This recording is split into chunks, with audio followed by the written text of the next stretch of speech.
You sound have like professional. Yeah. Yeah. Is that like a sexy button? Is that what's happening?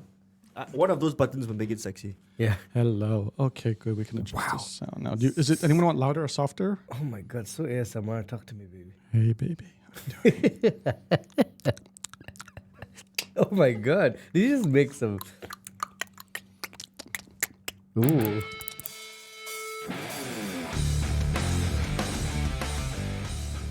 Hello and welcome to the 34th episode of the LLB podcast. Today's Chinese New Year's in Malaysia. Lunar New Year's coming up, so this is an easy holiday. And we're just here just to catch up and chat. We have a special guest who's back. It's been a long time since we've seen this guy. Mr. Andrew G. How are you? I'm good, thank you. Good to be back. Yeah, it's good to have you. So what have you been up to? That is a tough question. I've been diving with sharks in Maldives. I've been climbing mountains in Nepal, and I recently injured my knee. So none of that is happening in any time soon. So you might have me for a few more episodes. That's good. So, did you really want to talk about grab as the first topic? It's up to you. You're the moderator. You're the conductor of the train. I mean, I was interested. I mean, because this was not really that well planned of an episode because it's midweek. We're catching up, and I don't know. I think I've been thinking about our future a lot. You guys were talking about your future. Andrew's in an interesting spot too in life right now. So I don't know. Do you want to talk about how you want to iterate your life? Any ideas around that? No. No? Why not? I do not. I would love to hear Dave talk about how he wants to iterate his life. I don't want to talk about it. It's not for public consumption. Okay, fine. I think all three of us agreed, getting older, we're converging towards buying land. Isn't it right? I have to say, June's last push on land has me on researching land. Yeah. Okay. And I'm on a ride. Dave and I just talk about land, industrial land in the US. Dude, I've been saying like land rights are the way. Water rights. You gotta buy water rights. I thought June before used to think that being a landlord is probably the most inefficient uses of capital. And then you'd always rail on that. Yes, I did, but land it has its own kind of security.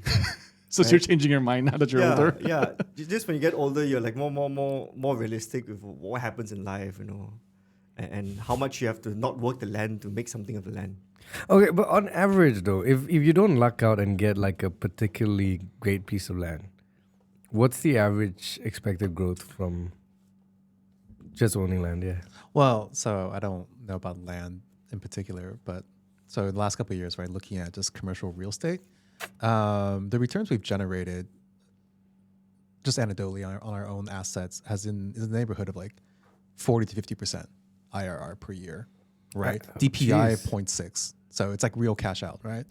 So my perspective on this is, why do I want to spend my entire life grinding it out at a tech company with a very, very long period of operation, quite low chances of success? You're talking about early stage, you mean? Because they're like mature tech companies.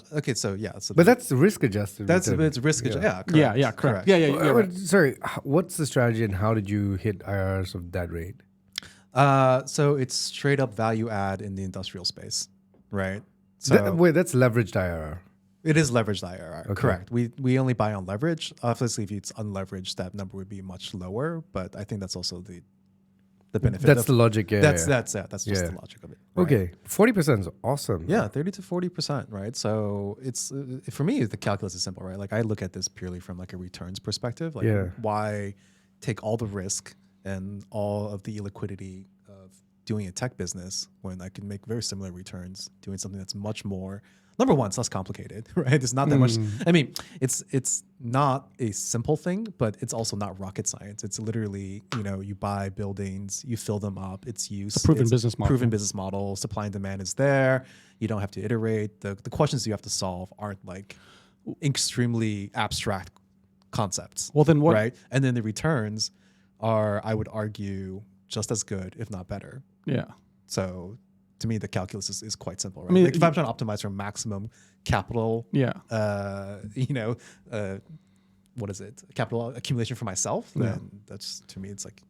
I think there's a few things to pick there, right? Because the way, at least I'm hearing it, you make it sound like it's very sexy, very easy. Not easy, like you said. It's not easy. It's not easy, but so like, what about it then is like, why aren't more people doing it? Or what are you doing now that's different versus the path? Because there's got to be some, pain point, some innovation, or something you're doing different to get that value. I mean, it's a lot of reasons, right? Number one, it's just not that interesting. Like if we're being really blunt about it, it's literally 4 walls and a roof. No, it's a house. Yeah. It's warehouse. It's manufacturing facilities. It's just it's nothing exciting. Right. So, but also, I think the older I get, the more I believe that like if you really want to make money, some of the best business opportunities is in the really boring stuff, the non-sexy stuff. Yeah, the non-sexy stuff, because the sexy stuff is always going to attract a lot of attention, a lot of capital. Yeah, and that's how your returns get competed away because there's just too much competition, too many operators in the space, right? If you want to do something really, if you wanted to make good, steady returns on an annual basis, I think like the boring stuff, the basics. Like the older I get, the more I think about things like infrastructure. Right, like construction, core things that human beings will always need no matter what, right? Like food, land, water, right? Basics, like the bottom tier of the hierarchy of Maslow's needs. Well, so how do you think of it in terms of, say, creating an investment thesis? Like, are you thinking like on the frontier of how that's shifting, how we are changing as a society or the industries are changing? Or is it just more like very fundamentals and then you're just kind of finding your way through that? For me, it's all fundamentals, right? So the space in the US, if you think about it, I think we've talked about this before, but it's fine. So the supply-demand dynamics of the industrial space, you really have to like go back about 50 years to around 1970s, basically the end of Bretton Woods in the US. That's when the US went off the gold standard, right? Yeah. And that sort of kicked off, which you could argue is a long, multi-decade cycle of industrial offshoring, outsourcing manufacturing capabilities, et cetera, why is away that, from the US. Why is Bretton Woods that specific inflection point? Because you freed up a bunch of capital, and capital will always look for places where there's return. Okay, so right? Because you once you go off gold, increasing the money supply. Yeah, you increase the money supply. Correct. Okay, right. Understood. So then they'll look for places where you can get better returns. Right. So the two sides, right? So the two sides, the supply demand dynamics here. So for industrial space, the last 3 or 4 years has seen a pretty substantial increase in the demand drivers or demand. So that's 3 drivers behind that typically. Number one, and probably most relevant, is we'll talk about it with June.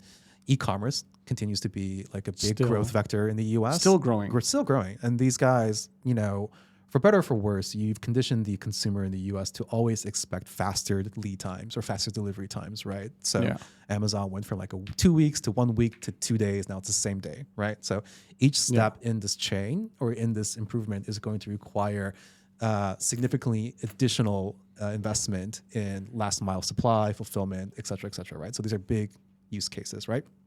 Number two, also sort of on the industrial technology side, is you have all these new data centers coming up, chip manufacturing, et cetera. These all require hardware. Right. So from kind of like deep tech drivers, or not even cloud, I guess. Cloud was kind of part of that. It's both. Data centers take space, right? Yeah, data so centers, it's the highest end and also like the most basic stuff. Yeah. Right. So that's from like the tech side. Geopolitics is certainly an issue. Another driver. Is a big driver right now. So nearshoring is also a big thing. What is that? Nearshoring or friendshoring is essentially you build a capacity in like Canada or Mexico in a safe, right? But the entire supply chain still requires contribution that goes into it, right? So even if the factory is located in like Toronto, you're still going to need to pull resources and infrastructure from within a radius of that, right? So that's a big driver. So you have like a bunch of things, like you have the CHIPS Act, the Infrastructure, the Inflation Reduction Act. There's a bunch of policies that have been passed in the last couple of years. So U.S. manufacturing industrialization is kind of going through a little bit of a renaissance in the last couple of years. And then the final one is just interest rates. Whenever interest rates go up, people typically go back to cash generating assets, hard assets, right? That's just a normal thing.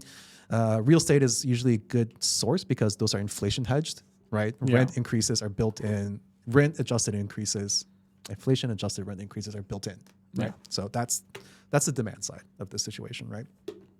Supply side, you have the exact opposite because of, say, Bretton Woods. There just hasn't been there's been underinvestment, a pretty severe underinvestment in the sector for the last 40 or 50 years, right? So the data point I always like to point out is like, I think it's like 60% of the inventory in the US is like 50 years old, which means it doesn't meet modern use cases for the most part, right? So you have this big dynamic between you have demand going up and to the right pretty sharply, and then you have supply, which is basically kind of plateaued, and it costs money to build, right? These are not things that you can just like snap your fingers and create. You have to get permits, you have to do the construction. Cost to build right now is extremely high because of labor, blah, blah, blah, all the input costs. So what we've just been doing, we're just going around buying underutilized assets, stabilization, and then refinancing or selling them. So that's the core thesis. So it's a lot of work. It's not, for sure. It's not I see what you mean. easy, right? Like you have to find them, you have to operate them, you have to find tenants, capital is hard. raise capital, you have to build improvements. Blah. It's a ton of stuff. I mean, building infrastructure for the future. Yeah, correct. But there's still to this day, there's not that many people doing it relative to the size of the opportunity. It's also fragmented too, probably by region across the United States, right? So that's interesting. So the big asset management firms have been substantially increasing their holdings in real estate. So BlackRock, I think, so let's break out commercial real estate, right? There's like industrial, retail, multifamily, biotech, biomanufacturing is a separate category, and some other ones, right? Yeah. So the large asset management firms like BlackRock have been aggressively increasing their holdings in CRE for the last 5 to 6 years. Which one of those subcategories? Almost all of them. Whenever the one that gets the most press in the U.S. is multifamily residential because there's a housing shortage. So they talk about that. That's good for the news cycle. It's good for the news cycle, but they've been substantially increasing their allocations to the sector, right? But a lot of that has been so far concentrated in places where you expect. So the coasts, East Coast, West Coast, and Sun Belt. So Sun Belt is like the south side, where like Arizona, Texas, right? Where all these the people Midwest, are in pain, right? Yeah, well, that's where people are going, right? So the Midwest is still what you would consider. Many states in the Midwest are theoretically what you consider not institutionalized. The ownership structure has not been institutionalized. They haven't reached it yet. They haven't reached. They're starting to, but they're not there. Is that historical reasons, like pre-1970 industrialization was something specific in that region, and then people just well, just think about industrialization, right? Like the ports and the infrastructure in the last 50 years have been on the coasts, right? But the Midwest, it's been leaving, right? So there's a reason they haven't even through the Great Lakes. Those are pretty significant port areas, Chicago is still a large manufacturing town, but that's basically it right now. For a long time, Chicago was basically the only one, right? Where was I? Oh, so anyway, so the what you're getting is this dynamic where ownership is not institutionalized, so you actually can get in there and pick up assets at good values, right? Or they're not being operated very well. So basically, the value of a real estate asset is a function of its net income. Right. Yeah. So if you know anything about cap rates, it's you take the net operating income divided by the cap rate, and that gives you the theoretical value of a building. Right. So the dynamic is like when you have these boutique owners, they're typically tenancy focused, right? Because they probably just own 1 or 2 buildings, and they just care that someone is paying their mortgage for them. Right. They don't have the holding power to sit around and wait 6-9 months for someone to come in and pay them a market rent. Right. Yeah. The market rent's 5 and I'm paying you 3. But I can move in tomorrow. Chances are that's the guy they'll take as opposed to someone that's going to come in, later. Yeah. So it creates this dynamic where there's a lot of assets that are basically, there's a dislocation in value, right? They're being operated below what they should be. So there's this like narrow window, I think of maybe like 5 to 10 years, where you can really make a strong play in the industrial space in the Midwest. And before the big guys come in and gobble it all up. So then, what's the big vision? Like, are we talking about a world where there's a huge renaissance of American manufacturing and high tech manufacturing because of this, like infrastructure investment? It's not just manufacturing. Manufacturing is one component of it. Industrial, like future industrialization. Yeah, whatever that looks like. Yeah, I think so. Yeah. I mean, I think COVID has proven anything. You want to be a country that makes stuff. What have the investors that have put in money said about that? Like, what were they most interested in this kind of categorize into big vision or They're just they're returns focused. just returns? They're They're very they're which makes sense for that kind of they're returns focused. They don't. Yeah, that makes sense. Because it's real estate, right? It's That's not. true. It's not. You're not inventing anything new. Correct. Yeah. It's something that people kind of understand. You know, if you've ever had a rental property or an Airbnb property Yeah. or whatever, right? Yeah, They're like, yeah, okay, this is what I paid. This is my yield. If I sell it, I can get this XXX. It's not. What's your thesis? Like, which kinds of property are you looking at? So we do value add. So typically we don't do development. We don't do ground up development. That's too speculative.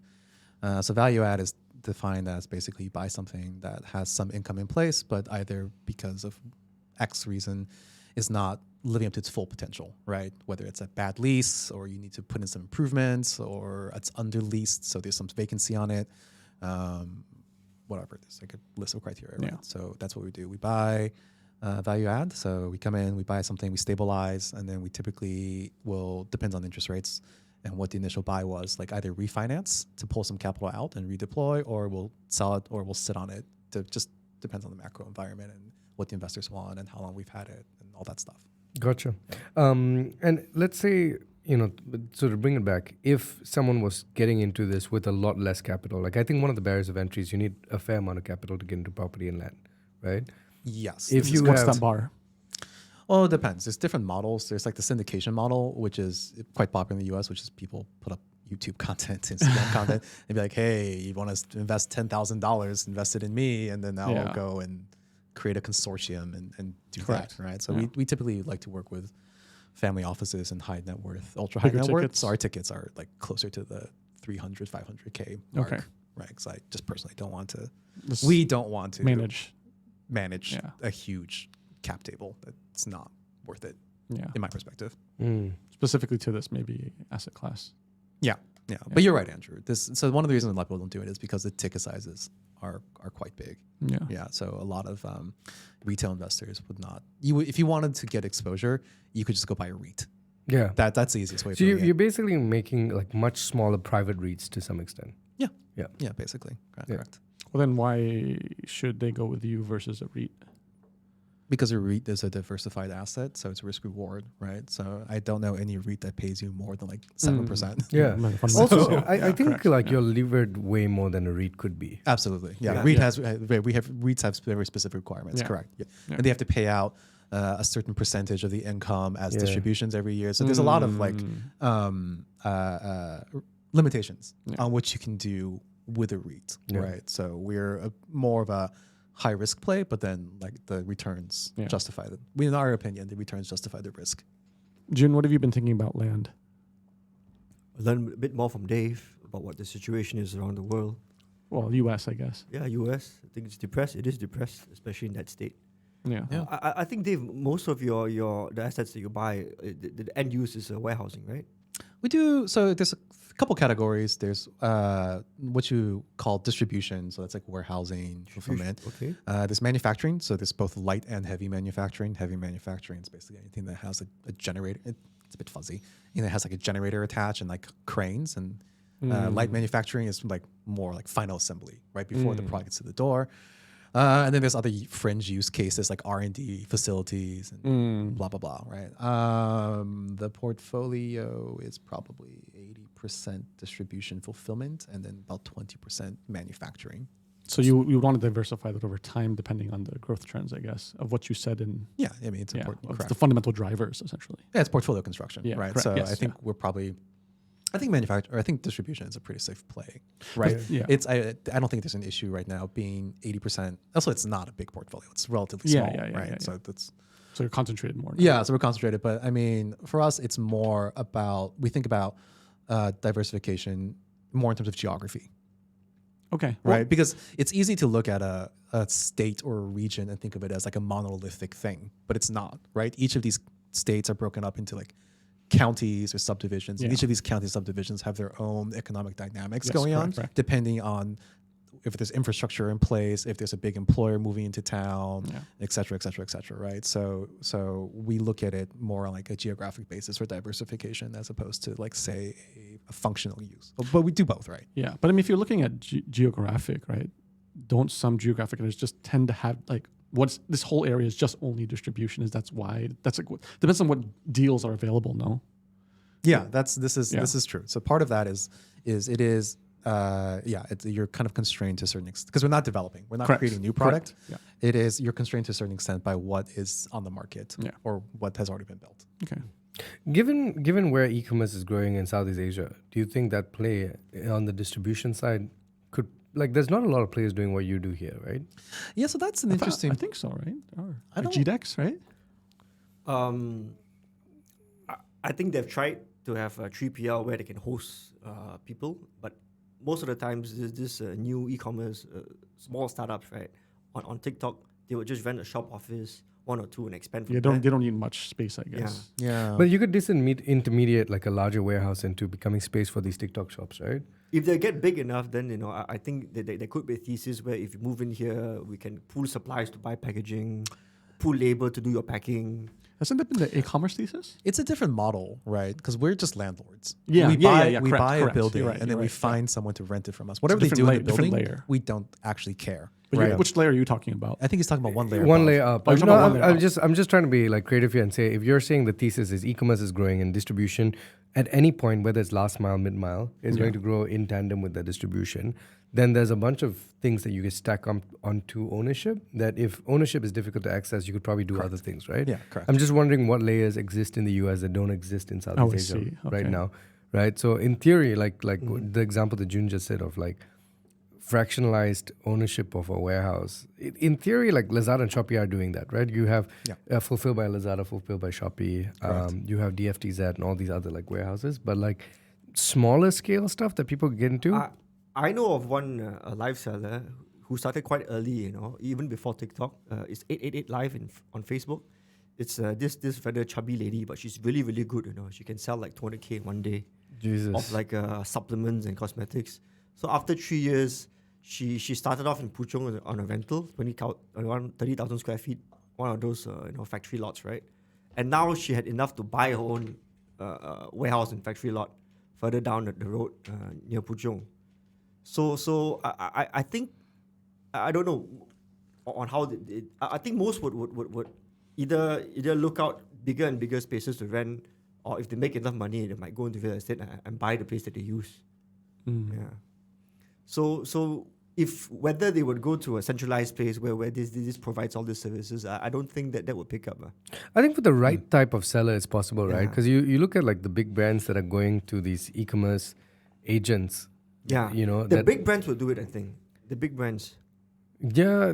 So too small, they're not going to be great customers for you if you were like some sort of a disintermediary. Mm-hmm. But too big, also quite painful to manage because then you have to, from what I understand, like the larger brands almost required to work on a consignment where you're actually buying the inventory for them, Mm-hmm. right? So there's probably a narrow gap where Correct. you have merchants, sellers, TikTok live shop owners that would be willing to pay to take almost like the drop shipping model. You know what I mean? Where they want to get rid of the issues of managing inventory and warehousing, but not necessarily have to. Like, so they can deal with the front end stuff, but not necessarily the back end stuff. Because the back end stuff is difficult, right? Managing your stack, managing your inventory, making sure things get sent. Isn't that just the e-commerce enablers play? A Or bit what am I different. what am I missing? Most TikTok shops, right? They have a way less inventory depth than other e-commerce players. Makes sense. Yeah. The enablers are also doing the front end stuff. The enablers will Isn't manage. there different parts of the value chain that they do? Some are just ops, some are marketing, some are. Nearly all of them do the front end stuff. What is front end stuff? Meaning managing your shop, managing. Okay, so like a big brand comes to you and like I will handle all. Not of even that a for big you? brand. Like even the smaller e-commerce enablers are doing predominantly like the thesis was like Lazada, Shopee, TikTok is so difficult to manage and to understand how it works. Let's do the front end stuff for you, including like managing interesting. Okay. managing your live selling, managing your ad spend, and then they make margins on each of these line items, right? So they will say, hey, to manage your shop, there's a fixed fee. Some of them use a fixed fee. Nearly all of them have a fixed fee now. So it'll be like a fixed fee, and then on top of that, they'll say, okay, on top of that, these other things we manage for you, we'll take a cut of it. So we do ad spend. You spend 20K, we'll take this much, right? And now what we're talking about is going further back. Like And I'm not handling the just front. combining these two theses and going like, could there be a mid-market play that not many people are approaching in Southeast Asia? I mean, I'm assuming in Indonesia and Philippines where it's more complex, there might be more.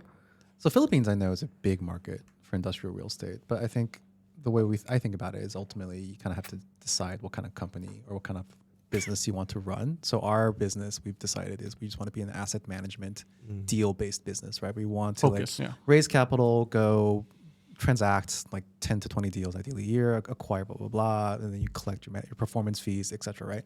I think what you're talking about is a very different type of business. It's very operationally heavy. It requires a much bigger team, More expertise, more infrastructure, right? Because we run our business with like 2 people. It's just myself and my partner in the US. And that's basically it. I mean, we have like a virtual assistant somewhere, but doesn't count, right? I think what you're talking about would necessitate like a whole operations team in the facility. And so that's, for me, is not something that I'm very interested in doing. But I think, yeah, potentially. There's potential there. Well, then what about what you're doing in Southeast Asia, like lower? Are there any Basically, Alex is saying, can we start a fund together? I'm always happy to start a fund. Yeah, well, it's challenging. Did you just touch your nipples while you thought about it? Hey, the man gets excited. Don't judge. Flip it. And just tell me about your fun. Ooh, juicy alpha. Ooh. I meant to do the stomach, guys. Hungry for deals. That's the wrong side. I got turned down. Interesting. No, but no, I think I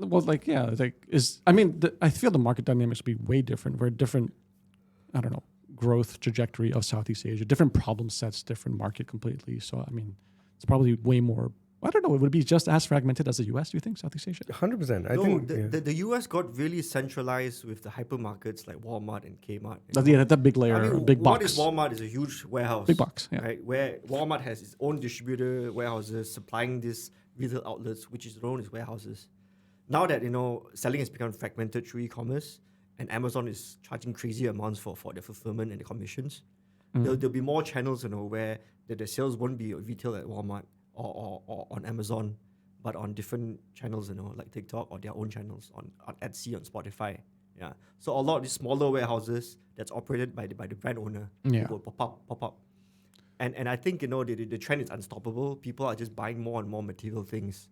So there are more things than things being built all over the world, but it needs to be warehoused somewhere. Yeah. Also, Amazon doesn't necessarily own their real estate assets. That's true. Yeah, I think you're assuming. Certain ones. There's some percentage, right? Yeah. But not. It's just use of capital. Yeah, that right? makes sense. It's not to say that they will. It's not their expertise. Correct. So I think I need to do the digging, but I would guess probably like half of their assets they don't actually of the real estate assets they don't actually own. I mean, if we listen to what we're talking about, both of you are on the same trend almost. You're at the fundamental base level. Where you're trying to take advantage of the changing trends, but from an industrial side, but you want to do live selling, which is the same trend, which is also driving that trend. Yeah, right? I would expect that I'll start in a shop lot and eventually move to a warehouse. Yeah, because handling it yourself as an entrepreneur, I think you want control of your products. Right? You can solve problems right away. Yeah. And when you get only to a certain scale, you might think of outsourcing it. Yeah. But most of the time, look, your packaging and shipping shouldn't exceed 5 ringgit. So if you outsource it, it might go to 7 or 8. It's a big portion of your low value good, right? Yeah, correct. You're selling for around 50 ringgit. Yeah. You're gonna pay 7. That's $2 more. It's high cost. Yeah. So Andrew, where in this thesis and this ecosystem, this future trend, where are you in this picture? Zero, nothing. I haven't looked at this. I think I left e-commerce and didn't want to look back. But now, listening to this makes me wonder, what are the pieces that are currently unfulfilled in Southeast Asia? You talked about the fundamental trends that are driving this change in America. What are the fundamental changes in Southeast Asia? So e-commerce is definitely growing faster here than it is in the US, for sure. And to what Jun just said, you don't have, there isn't a few central controllers, right? As long as you have lots of Instagram sellers, TikTok sellers, it's quite disintermediated. I think what also helps is there's a large amount of B2, B2C, right? Meaning you have TikTok sellers that are buying from a supplier in China and then reducing the cost and time to get to someone, right? Because they're able to buy it wholesale and therefore they get reduced prices. So there's a price advantage there, and then they are also able to do last mile. I remember 3 to 4 years ago when we were trying to get Taobao sellers to sell furniture to Southeast Asia. Mm-hmm. Furniture is just expensive to ship here, right? Because volumetric, it doesn't matter how you calculate the cost of it coming in, it was pretty high. But then now you have lots of small sellers that are just doing chairs. They like figure out a niche and there'll be a chair seller, and then they're able to import these like different types of chairs, and then you're getting much better cost on that. The problem is like all the stuff that Dave's talking about doesn't really exist at the rate that it does in the US. Like warehousing, distribution, logistics needs to be solved. Some of the logistics players have entered that space, right? You have everyone forming some part of the fulfillment chain, but it just makes me wonder whether there's like more complex. Like for example, you're talking about building a studio and possibly renting it out to. I don't think it makes sense here. Yeah. Maybe not. I don't know. Like Jangan wants to bring me to China to take a look at how it's developed over there in China, right? So I find it hard to imagine something of that this concept will work in Malaysia, because most shops are very independent. They get their own space, they grow, as they grow. So in China, it's very centralized. Like you go to you just go up here and then you just come sell your goods. Dude, there are like central like places where people have like it's almost like a co-working space that has warehousing and other every bit of the infrastructure required to be a successful TikTok seller in one place. There was one startup I remember I used to be very enamored by. It's called Rune. I don't know how you spell it in English, but like the Chinese character, like, and they Don't look at me. Rune, okay. Yeah. So what they did was they would go to like popular Douyin or honestly like just influencers. It could be like they wouldn't go to like A-list celebrities, like really like mid-market celebrities, and then they'd watch their growth and say, okay, you've been growing quite a fair bit this last few years, but you're not monetizing your popularity on e-commerce. They'll talk to you, develop a product just for you with stuff that will be interesting to you. So basically do an audit of your audience and say your audience is mostly monetize. Yeah, Right. your audience is mostly women between the ages of 18 and 25. They'll be interested in particularly these kind of things. They mostly care about skincare products. Your audience tends to like these other pages. And after doing that audit, they will design a set of products. And then this influencer can say, fine, I pick product C, which is maybe skincare product. They'll work with suppliers in Shenzhen, come up with the actual manufacturing, think of the bottle. So it's almost like you design it for that specific influencer with their face, with their brand. They agree with every step of the process, and then you do a profit sharing with them. So they would popularize it and push it on their channel, so you don't spend anything on advertising, and the company owns the back end, the manufacturing, the inventory, the warehousing, right? And technically spends zero on marketing because the marketing is completely dependent on that influencer pushing it out, but they have an incentive to push it out because, they're getting a share out of it. And then, that company hit, I think, $1 billion valuation in under, I want to say 36, 48 months. Where was this based again? It was in China. I feel China's just a different market though. Like, Where are they now? I haven't followed through, but I assume they've grown. Like, I feel they can exist like that in China, right? Yeah, I think it's like a China specific thing because I think what you're They talking really about. took it to the extreme. A lot of people have tried that Yeah. in Southeast Asia and it didn't work.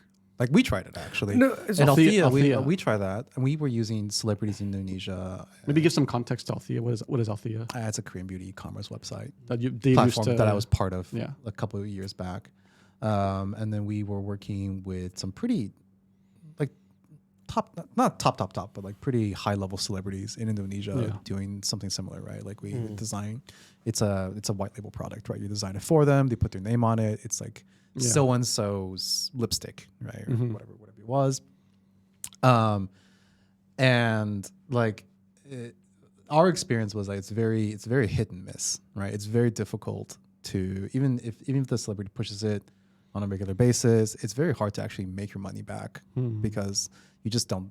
A lot of times you don't know. Maybe we weren't very good at it. You mean for Althea? Yeah. And also know other companies like these social media influencer management companies. Like what's a big one that was out of Singapore for a while? They're like their logo. Nufnang, yes. Nufnang tried the same thing. With their network of influencers, similar like 5-6 years ago, and it never. I don't know the inner workings of Nufnang, but I just know it never took off. Right. This is something that's been tried. What do we think is different between the influencer space in China versus here? Different people. Size and culture. The most successful salespeople on live selling in China are not internet celebrities or influencers. Yeah. They are live sellers that build their brand or their followers, through their unique live selling characters. Like there's a guy who sold like around 4 billion RMB of lipsticks. Yeah, that guy. Yeah. And his brand is like he's quite handsome and he puts on lipstick and he talks trash about some lipsticks, this color, It's a and different game. yeah. So he has his own persona, and there's this girl. So, that- so the persona is built around selling. It's not so a adjacent. celebrity, a singer, or influencer might not be the best Because they're not salesman. they don't care. Yeah, they're not to salesmen. To be in you the know? sales, to be Yeah, salesman. you Yeah. got to be a salesman to be good But- at live selling. But I think Yeah, on the it's other true. side of So, the so then maybe just challenge the hypothesis. Is it possible that hasn't existed yet, and not that it can't exist? It's more like I mean, nobody we- has pushed it Even in that in direction. Malaysia, the top seller now is the Khairul Aming of Sambal Nyet. Oh yeah, the guy Yeah, just made yeah. like 2 million Hey, ringgit I didn't selling know sambal. he's actually a Vanderbilt engineer. You know, Yeah, worked yeah, with all the yeah, wow, guys. yeah, it's Yeah. impressive. So he just he had a live sale last week, and he sold sold like some dried meat. yeah, Oh, like yeah? dried meat sambal, and he sold it out in like 20 minutes, like 2 million ringgit. 3 minutes, 2 million. why did it work? He's already. I mean, he's been working on building his influencer persona, you know, for quite a while before he started Sambal Nyet. I mean, he went on TikTok and built an audience with cooking recipes, Yeah. random content. Yeah. So media He first. got around like 300k, 400k followers before Yeah. he started the sambal line, and I think the sambal has sold around 18 million plus units. Yeah. Right? That's so fair. 18 million at like 8 ringgit a To, pop. to be very honest, and this is pulling back from like Lazada days, right? I remember when we like post acquisition, like context. Used to Yeah, work at yeah. Lazada. I remember when Alibaba would come here and they'll be like, "How's influencer marketing?" I couldn't brain it at all, right? This was a thing, and now it makes sense. Like when you're talking about it, like what they were trying to create is from scratch sellers that had a entertainment persona and vice versa. You can't have It's like an infomercial persona. well more than that, right? If I mean, you- in a yeah. live way. Like if you look at like the top TikToks right now, it's quite like oddly meme like entertaining, right? You've got It's because the nature of the medium, because you actually can interact. Like, so back then, infomercials is one way. Correct. Right? But here now you could actually like and chat. They can exactly read and interact with and you. so they have to it's be a different. little bit more like Yeah. caricatures. They have to be Yeah. over the top. They have to be a little bit more like They have more freedom, you know, compared to the infomercial. Yeah, because format. they're tied to the Everyone studio just thinks about how to infrastructure, do their own way, and a lot find their own way that works. yeah. And a lot of them tend to own the product itself. Yeah. Like you see, it's not like he's selling it like he's selling his own sambal. Yeah. You know what I mean? Yeah, yeah, he's yeah, not yeah, selling yeah. on behalf of L'Oreal. Yeah. Yeah. A lot of live sellers start with affiliate, then they Yeah. just find it waste Yeah. time, you know, just getting such a small Yeah, you get a portion bigger of it. margin for Yeah. yourself. Why not Yeah. own the thing and Then just they yeah?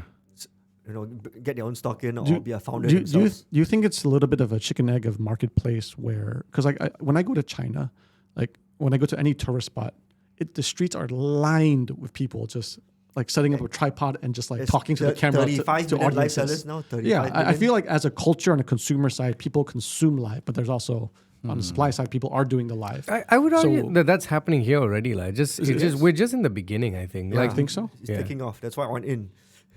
Yeah, I think it's true because if you think about lives, you're right, June. I think Yeah. because these things are built off these like parasocial relationships that people have, But right? what and it's Andrew like it's said is shopping right as also. entertainment. Just- It yeah, needs to have this yeah, entertainment. yeah, You yeah. can't- we called it shoppertainment Shoppertainment. when I was in Lazada. Shoppertainment? Shoppertainment, Okay. yes. Shoppertainment. Yeah, Yeah. it's entertainment, right? Yeah. But it'll get professionalized, like Andrew said, Yeah. where bigger companies with more inventory, more sourcing, more talent, more marketing money, right? Yeah. Would find these live sellers and take them to the next level. Mm. Yeah. So arguably the Rune model could work, but instead of celebrities working with, so Live almost like a sellers. talent agency that says, okay, this Correct, guy, he's correct. up and coming. Identify a talent, yeah. I'll Identify give him a talent, product, TikTok. I'll support him. I'll Yeah. pay a lot of money for ads to bring up the stream. Correct. So you provide him support, almost like running a music label, but with a TikTok seller instead. Yes. And then Yes. you run the back end for them, right? You're like, listen, you just focus on selling. Let me figure out the warehousing, the logistics. I'll have a team, and then you SSO that product, right? Holy shit, this could be big. Are you interested, Andrew? Now, Back to selling useless shit online. well, Dave, let me ask you this: if you were to redo Althea today, how would you approach that? I just want to do it. Well, I mean, okay, Full okay. stop. I would take my money and my time, and I would just go buy more warehouses. That's yeah, okay, fair enough. I would not do it. Okay, but then what could someone do if they wanted to approach this then? I'll do this and buy more land, you know. So we're back to the land Buy the topic. warehouse I'm sitting on. Yeah, it's I'm exiting crypto and buying land. yeah. No, seriously. Well, that's what anyone who makes serious money does first, usually, right? If they go get buy a big real- windfall, they buy That's land. what usually. Oliver Somewhere did. He Yeah. made all his money in Rocket, And and he bought now land. owns like half of Berlin. Yeah. No, seriously. Yeah. that's- Yeah. And if you correct. sit the land for 80 years, then you see the big money. Yeah. Well, that's correct. But, okay, so 40% is not usual. Like For- I have to oh, say, for- first of all, congratulations. But second of all, I don't think that's what most people are going to be getting. We're back to land. Yeah. from We're back to land. land? Yeah, sorry. Yeah, you got to give context. sorry. So the context is being like, if you want to pick like where to put your money in, and to the question about Althea, like on average, most humans are putting their stuff into products that are giving them 7-8% return, right? Like you're in ETF. If you're good, yeah. No. If you put it in an exchange traded fund, you're doing 7%, like CAGR. Adjusted for inflation or...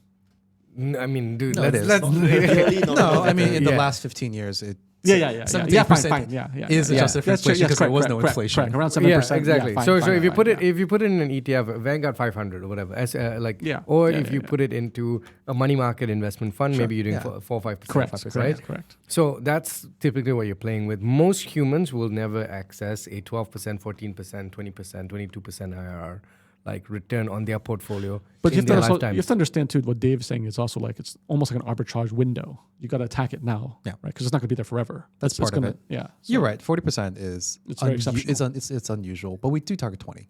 Actually, you're not- 20 you're like not when right. we look at analyzed deals and the fundamentals, if we don't achieve 18 to 20%, No point. you just chuck it.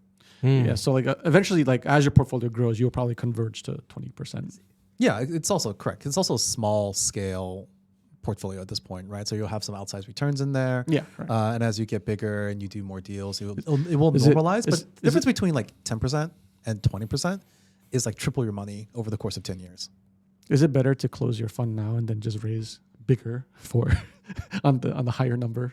I mean, I will take whatever money. No. So for us, it's fundamentals. Like we don't get paid unless our investors get paid, Yeah, correct. right? So you have a watermark. Yeah, no. There's hurdle rates. Hurdle rates, We have hurdle rates, and you Sorry, that's what I meant. unlike venture, you are measured. You're really performing. You have to perform. Yeah, no, because it's a real estate as a commoditized asset to a certain extent. If you want to invest, there are other options. It's not like tech, right? Like tech, if you want to invest in tech, you either go through a fund or you do it yourself. Correct. Yeah. Those are the only options, right? So it's much harder to get a benchmark. Yeah. Whereas with real estate, it's like, oh, I could have bought, for like a really bad example, like a timeshare, right? And I could have gotten X percentage on my timeshare. So it's very easy to benchmark. You can't.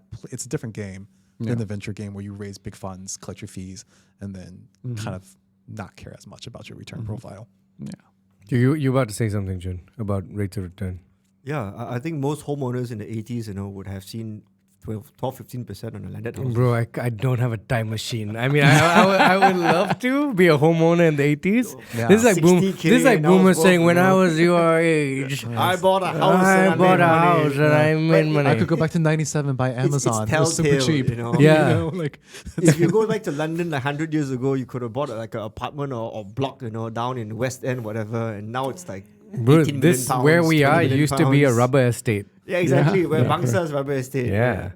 I mean, like Bangsa's rubber estate, Hatamas is like a all palm estate. All palm estate. Yeah, and that's just like 25 years ago. That's right. Yeah, That's Bangsa right. rubber estate. I mean, like, there are people in Malaysia who made 15 cents to the dollar when Cyberjaya and Putrajaya were just built out of fresh ground, right? Yeah. So, but those kind of opportunities probably can exist. I think it's a little bit of luck / knowing the right. In third world countries, as long as you know where something is being planned, you could probably. I've met a lot of those landowners. They were trying to just operate the business, and the business they just never did well, or they failed eventually. But they got so rich just by holding the land. It's just coincidence, Star. A business has its life cycle, right? So Yeah. newspapers at its time made a lot of money, but they use the money to buy land. Yeah, and and now the land is worth more. Worth more than the business is declining. When the business is working, the shares are worth a lot, Yeah. right? When that is. When the business doesn't work anymore, the shares will be worthless. But if they were to buy land with that money they earn, then this is the next thing that makes the money, right? Yes, hindsight 2020. Yeah, I think that's how the cycle goes, because most profits end up somewhere into real estate. So real estate value is actually an agglomeration of all the other investments around true. the real estate. That's 100% true. Yeah. It is. Its number one use is arguably store value. Yeah, That is very true. That's how it sucks up all the value around it. That's what people make the money and pile it back into it. That's what you used to complain about, No, landlord now I see rental more clearly. behavior. Yeah, I see you want to more be a clearly. landlord now. Yeah, he sees 40%. He's like, He's not oh, idealist anymore. No, I think holding on to it, but if you get a good price is always good. Well, I Buy mean, one. for your family business in palm oil, then don't you have to involve a lot of land Yeah, I think this year we're gonna like plan to buy more. Okay. So how do you think about that Well, process? Sorry. Yeah, go ahead. No, go ahead. Would you? I was gonna say why palm oil, It's a good return, if you get the land for. but your margins are relatively low compared to other. Like, Actually, I don't know why people say palm oil margins are low. Okay, if you benchmark yourself against the corporate companies, right? yeah, Then you see a very low return, like 8-9% on their revenue. right. Yeah, I have no idea why, but I think a lot of I'm corruption. talking about Malaysia, right? A lot of corruption goes on there. Mm. They outsource a lot I of think things so. like harvesting. They outsource land planting. They outsource the earthworks, roadworks, and they have a land purchase cost that they have to depreciate. Right. Yeah. Right. So if they overpay for the land, to begin with, right? Let's say they give like 110,000 ringgit per acre, and then they have like they're paying top amounts for planting and top amounts for clearing the land. Yeah. Then they get with a yield around 8%. But for us, we smallholders spend a fraction of what they do. Like maybe our land is 1/3 cheaper, right? Our planting cost might be half the price. Yeah. Because there's way less corruption. I've been approached by people who work in this Sime Daibi big estates, right? And they tell me, okay, you want to be a harvester for us? I'm the plantation manager. You just have to harvest the load, but I'll just declare that I harvested 6 tons per day, right? Although we did 12. Yeah, so it's very prevalent, right? Yeah. All this nickel and diming, that's what the big companies. They're not So there's sufficient. a lot of leakages, lah, basically. Yeah. Yeah, No. but I'll tell you like and a fresh fruit branch, right? You can get a market price of around 800 ringgit per ton now, and it costs us 80 to harvest.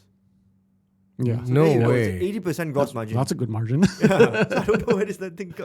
It's a bit, but I think corporates have a lot of corruption. Well, this. Well, there's more cost at scale, Yeah. maybe. If you look at the Chinese plantation and that's companies, I just want to be clear. That's unlevered. But they're also, but he's It's also, unlevered. you're also an owner operator. yeah, You also care, right? Like the guy working for CM Darby is like some mid-management dude they brought in that just doesn't. Your incentives are different, of course, right? It's So- like so, it's true with any organization. wait. The bigger you get, That's and an the more 80% net margin, though. yeah. No way. That's total cost of like running the whole thing. Okay, For like, this is more. without land depreciation, okay? But land doesn't depreciate, right? It's land.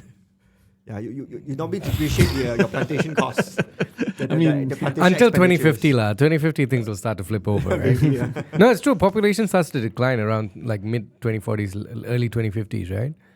So like this thesis that land will always appreciate in time was That's always why I was just talking to Some Dave, day. right? Yeah. Land goes up as long as there's more people. yeah. But once people Yeah. starts going down, you're gonna have a massive Correct. collapse in the It's mid not 50s. true. it's fine. U.S. has a lot of immigration. Not all, Yeah, a lot of that- legal no, immigration. that's true. No, so on a, But that's good. They'll No, I'm fill up. serious. on, They'll on fill a up. global perspective, though, things are going to get really funky in the 50s. No, I agree. But also, I mean, here's also the other thing you have to consider, right? It's like now we're getting like a bit abstract, but with global warming and climate change, you're going to have entire regions that are going to go from usable to unusable and vice versa. Sorry, right? I want to take a pause here and call out this thesis, which is Dave's Yeah. thesis on the Mediterraneanization Of of the Great Lakes. Midwest. Yeah, Great Yeah, Lakes. sorry. The Great Okay. Lakes. The Great Great Lakes in Lakes. particular. Okay, so like spell out this thesis.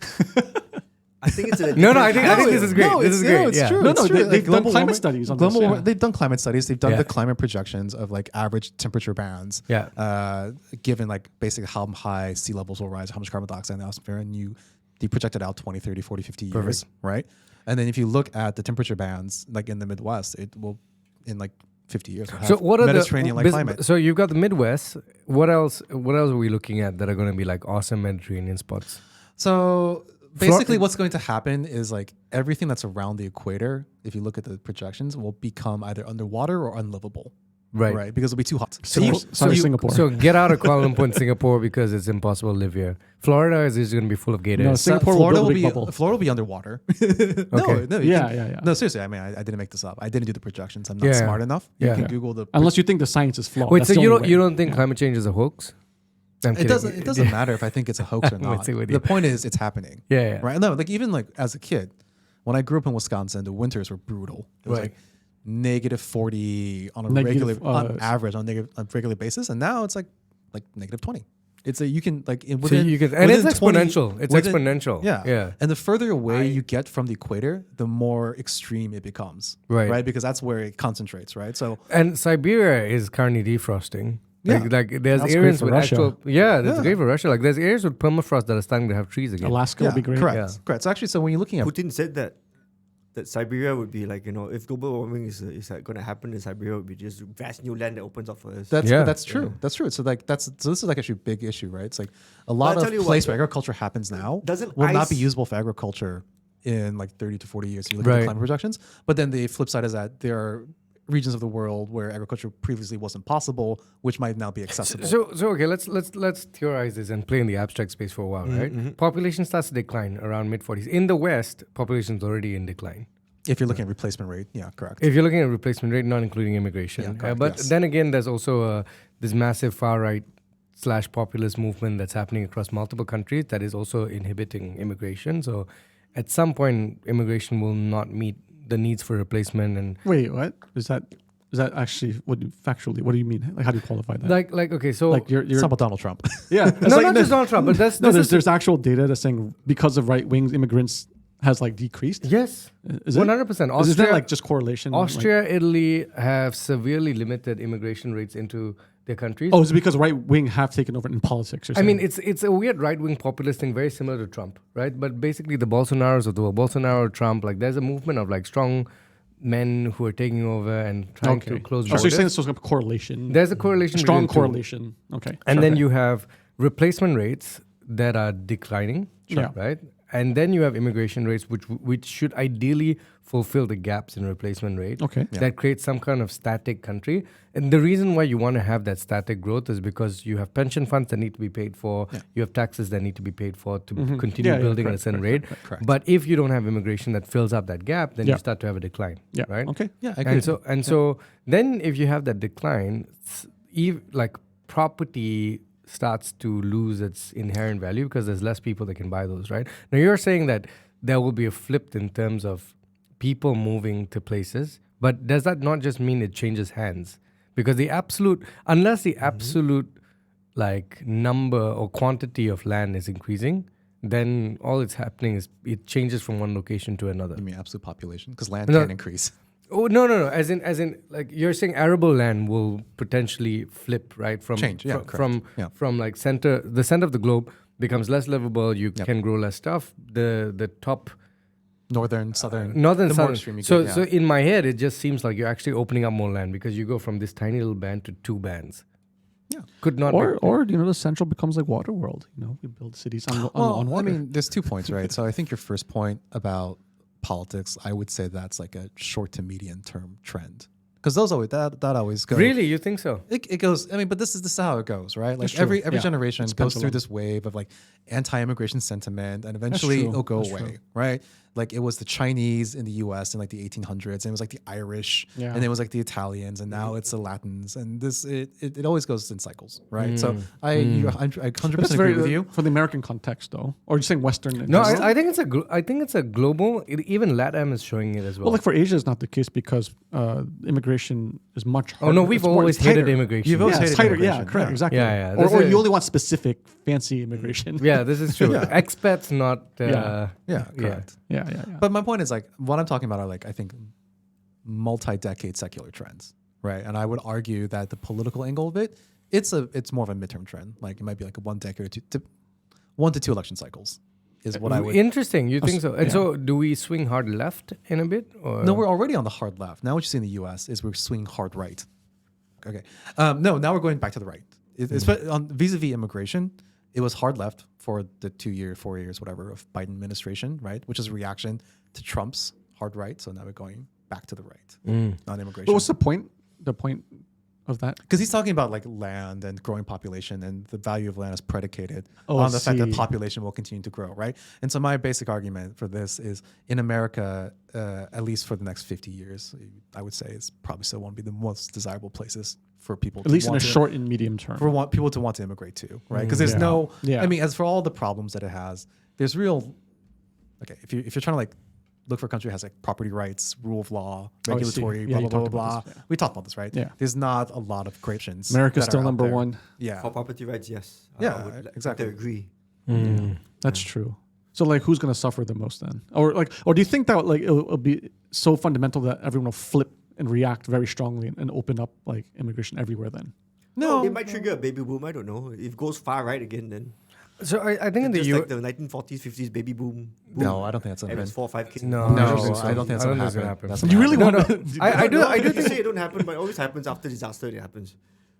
Oh yeah, well, there's a big enough disaster. I mean, guess. if, Well, I if don't the know. if the human civilization gets reset to the Stone Age, maybe. yeah, then for sure. Yeah. That, in that case, yes. But as long as people get richer, All these untouched tribes coming out from the Amazon, going, "Wow, what are these tall skyscrapers?" No, so I think like immigration may have a resurgence because, let's use the U.S. Okay. specifically as Okay, an example, okay.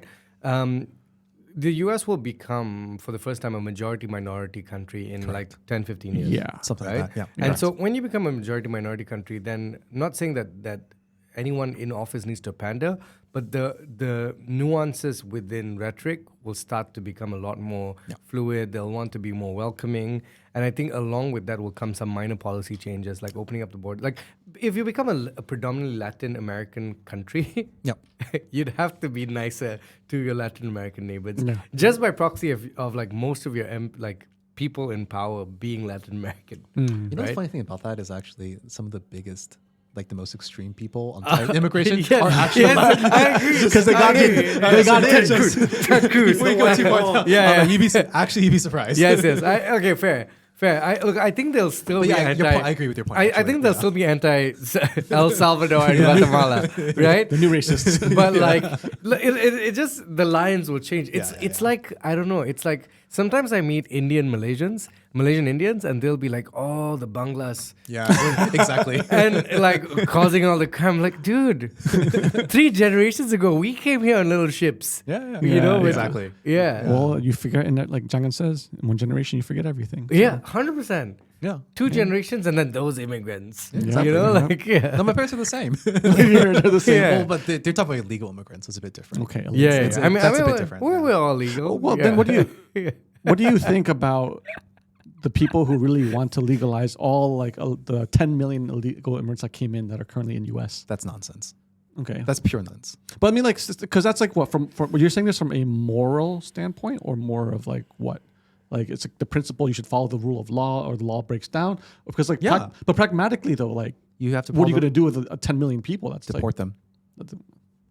I think that's No, the most- there has to be. That's not. Yeah. No, there has. I mean, I don't think it's. Is it very easy to do that? No, that's not. So this is a problem, right? Right. So like that's what I'm saying. Pragmatically though, right? So pragmatically, if you really want to do it, you shouldn't just automatically give them. Oh yeah, citizenship. correct. I agree. You, I agree. You should I have agree, to. Yeah. So one of the things I did agree with was what's it called? It's like the program where basically children of illegal immigrants Who were born here. had a path to become naturalized citizens in the U.S. I Were- can't remember the name of the program. Are they illegal or are they born here? They were illegal. Okay, the they're illegal children children- of illegal illegal immigrants. children. They were brought Okay. over as children. They were illegal. but they lived here so long, But it's though. not their. That's not their fault because their Yeah. parents brought them over. Yeah. But there was a pathway for them to become citizens, right? And but structured That and- but that pathway involved like either serving in the military, doing like a 4-year degree. You had to earn it. Yeah. It just wasn't like here is citizenship. That's enjoy. fair, Right? Yeah, you need some type of assimilation, I guess. You need some. Yeah, I mean that's the thing. To have like a nation state, you need to have some sense of shared identity. You do, right? do. And Very things like important. military service or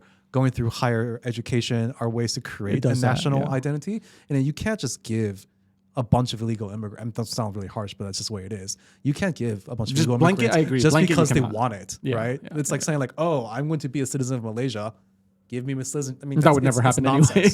Also, you can't support it because they Yeah. there's services that they take, right? Yeah. There's actual cost Yeah. to them being in that place. There was that article I shared because Colorado is like one of the most proud, what they call them, like safe haven states, Sanctuary Just cities. sanctuary Yeah, states, states. and then like they're spending like something like 10% of their GDP, Yeah. and they don't even have the budget really to cover it. Same. And so like if they keep doing that, it's going to collapse the But whole okay, government in, Sure, in Colorado. I'm just going to It's pause crazy. that and give the alternate view, right? I think again, a non-American can't really take sides in this topic, but I think the reason why people even consider that sort of a policy is because how do you fix it otherwise? If you have 10 million people living under the radar, that you can't solve it, it's better to have transparency and to have them gradually become taxpayers than to live with them being illegal over their whole lives. But that's what I'm saying. it's not going It should against what be you're a saying. structured Yeah, path. correct. That's what I'm saying. Yeah, They yeah. need to have. But it is a structured path. So what are the details? bit Because convoluted, the ones right? that I've heard is they just get granted citizenship.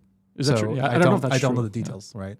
So you're saying like make it super conditional, get the citizenship, but we are going to track you down. No, No, like no, you no, have no, to no. You like have to work- contribute to society. You have to work for it. Yeah, right? but they would. I mean, they're already working. It's just that they don't pay taxes and they live under the radar right now.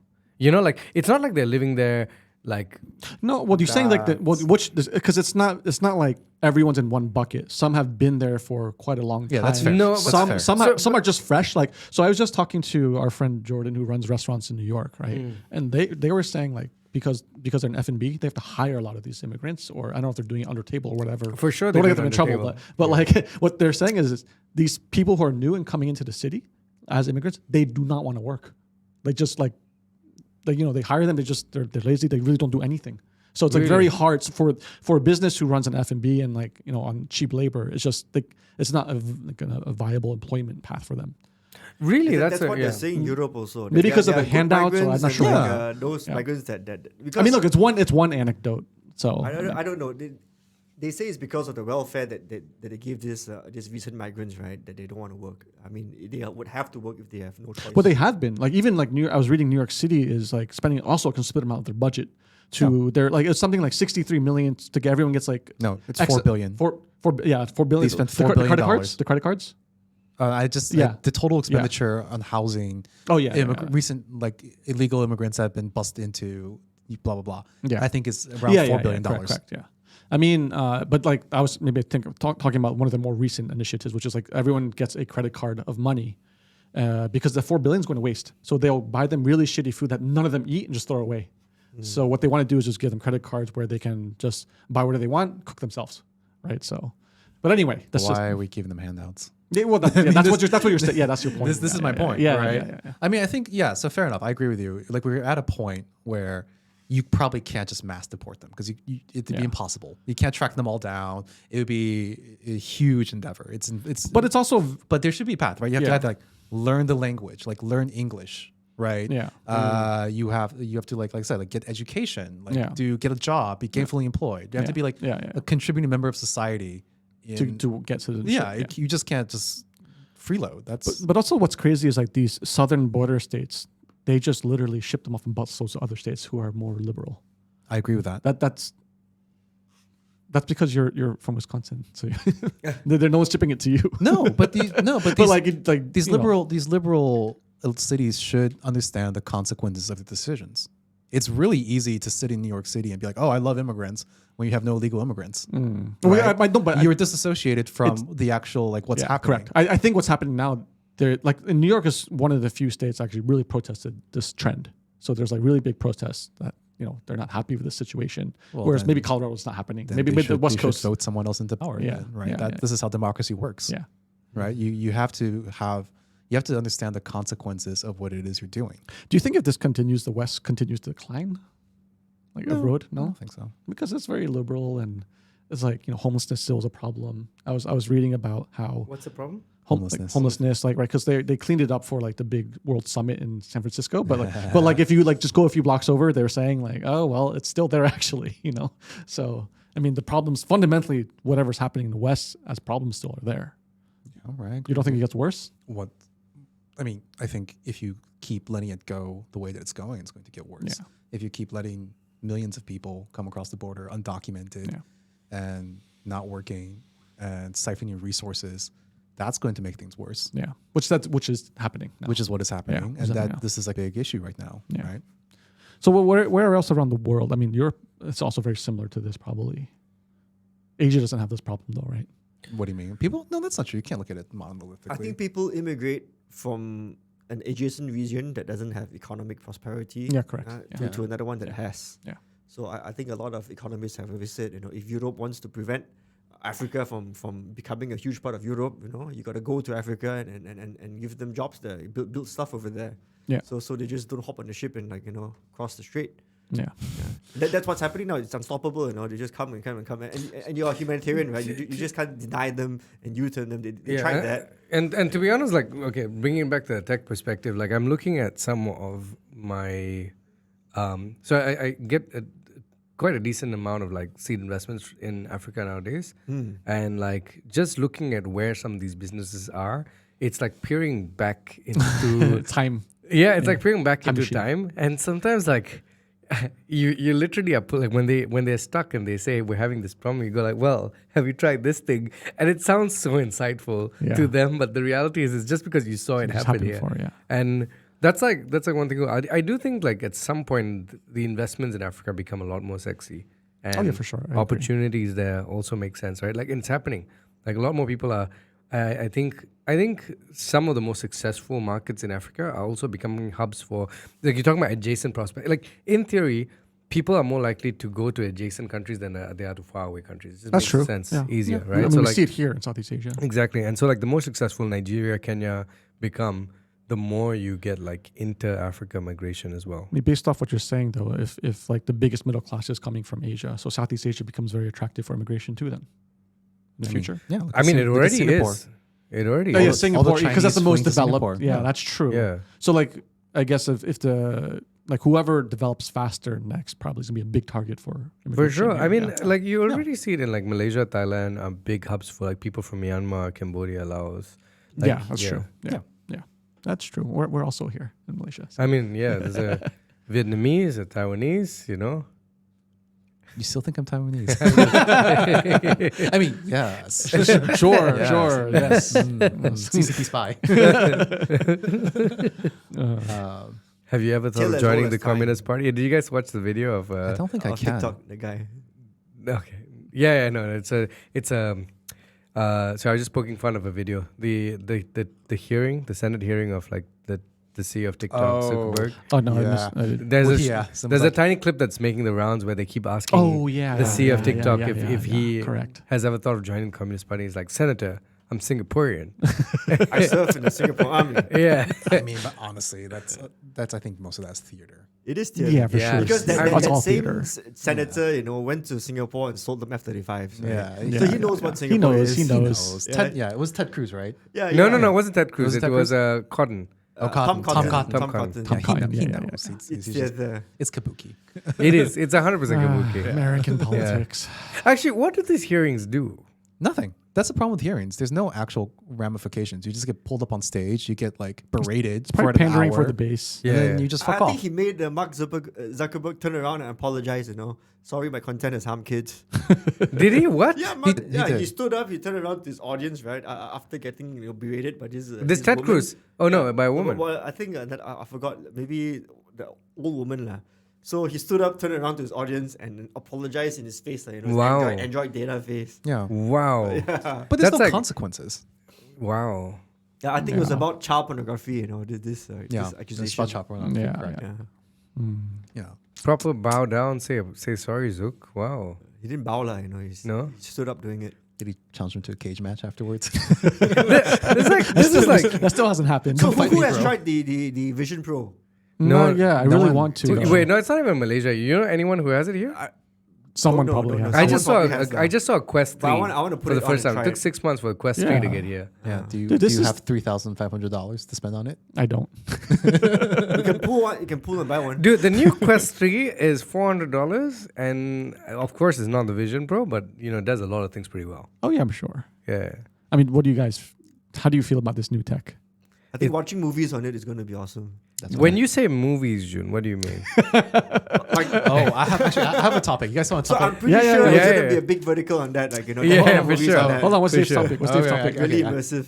I got a better one. I'll share this with you. So I recently got a pitch deck from a AI sex bot company. Oh, No. All right, no, but No. Yeah. So listen. So I mean, it's exactly what it sounds like on the label. Uh-huh. You go. I'm not going to name the name of the company because whatever. You go. You design an avatar. You pick an avatar. You can choose what they look like. Primary interface language is English. You can choose male, female, and then you can obviously set parameters, etc., and they monetize by selling you like tokens and subscriptions and Of that course. kind of stuff, right? This company was started in September of last year. You guys want to guess how much revenue they're doing 5 months in? How 5 much- months how in. much- 5 months? No, I want a, you, mi- a million. A million. I want you revenue. guys to guess. Okay. Run rate, annual run rate, 500 annual run rate, million. annual run rate? annual run rate, for 5 months. Five- A million, 500K. a million. No, maybe a few million. annual run rate. Yeah. Okay, so what's your answer? 500 million. Five? No, What? no. No, come on, that doesn't make any Come on, sense. dude. 500K. 500K. At least it's more than $1 million, I bet. You guys got huge More than- variance. It's 11.5 million, and they're making 25% net profit margins. That's a bit too slow, I think, for something so hot. No, I'm sorry. So how realistic is this? Hey, bot? they are very realistic. I just got deck You can see yesterday. TikTok videos. I haven't downloaded. Wait. Do you want to do it together? Hold on, before I would though, love to check I, this I out. want to The know. TikTok, Taylor Swift one. Have you seen it? Yeah, the Taylor Swift deepfake. No, Dude, it's so real. I just want to know how do you brand yourself to get sex bot robot deal flow? Sorry. Why is this coming to you?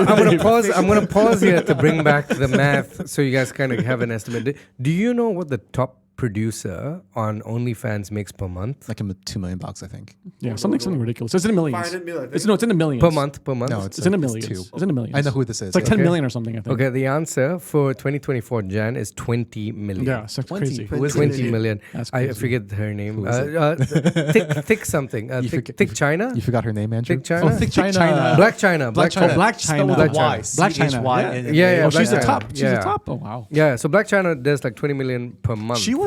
I believe that, actually. which is like 250 per year. So again, that's if you're annualizing times 12. I'm What not was sure she if it, famous before for? I don't know. nothing. No, I thought she Instagram. was. I thought Black China was like to a. your point of live selling, I think it's very Rapper, particular no? to the channel. Like you got to know how to do OnlyFans to sell on OnlyFans. Yeah. But which Yeah. is also Only why different kind of live It's live selling. selling. It is live selling. It is this live is selling. true. Well, two things I realized in this whole like topic of deep diving into OnlyFans' business model. One is I think the potential, like basically, it just made me realize that the kind of bucks they're pulling means there's so much people they're willing to pay for subscriptions to creators, and therefore there's multiple models that can exist. And if you're doing it with an AI, in theory, there's zero operating costs. You don't have to split, and it's incredible. Well, more servers. But yeah, otherwise incredible. Sure. Yeah. Sure. The tokens. Yeah, and you can make the AI do anything you want, right? It's like Well, Yeah. that's the selling point. It's non-judgmental. Yeah. That's like part of the selling point. Do they draw lines on like? Dude, we're going to a Children, very weird future. You can't man. get children. There are terms of use. I think children is out. Okay.